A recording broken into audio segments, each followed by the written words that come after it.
Good morning. Today we're here at the Amelia Island Concourse. Beautiful sunny day, a little bit cool, about 45 degrees. We're here on the show field, and right behind me is my 1966 Shelby Cobra 427.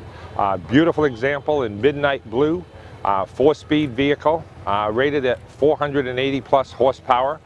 This vehicle was purchased new originally as a high school graduation present.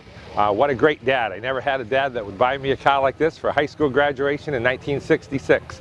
But the original owner actually went to college in Iowa, bought the car, and he actually put the greatest number of miles on it. This car has almost 38,000 original miles. The vehicle, when it was owned by the college student, he put 20,000 miles on the vehicle over a 2-year time period.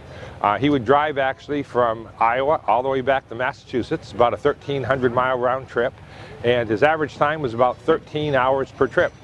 That works out to be an average speed of about 100 miles per hour. He also said that his fastest time was a little over 9 hours. And if you do the math, he was making really good time on that 9+ hour trip from Iowa all the way to Massachusetts. In the 2 years he drove the car to and from, he ended up getting 0 speeding tickets. His biggest complaint was he had to keep stopping to get gas. Beautiful vehicle. The one thing he made a huge mistake was in 1968, when the new Corvette body style was coming out.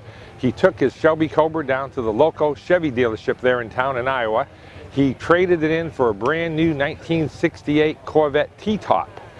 He was given $1,500 for a trade towards the sticker price of a new 68 Corvette, and when his dad found out, he was going to kill him. He couldn't believe he traded the car in for only $1,500. The vehicle eventually then, after being traded in, eventually made its way to the president of AC Motors in England. And the president of AC Motors, of course, owned the car for quite a few years, restored the car, and put it into its semi-competition mode that you see it in today. The car since has been vintage raced back in the late 80s, 90s, and early aughts. The owner then restored the vehicle, and then I purchased it in 2009 from the owner who had vintage raced it back in the early aughts. Beautiful car, beautiful day here, lots of great cars here at the Amelia Island Concourse, and thank you very much.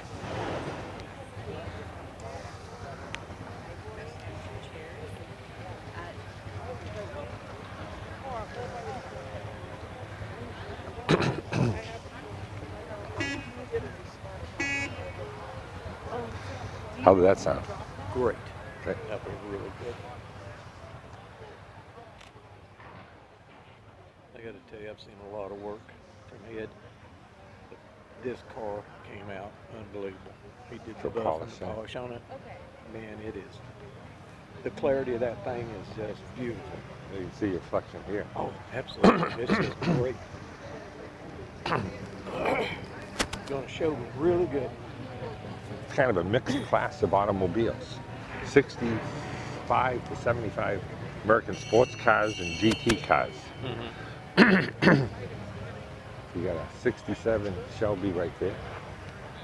And you got another Cobra. Got a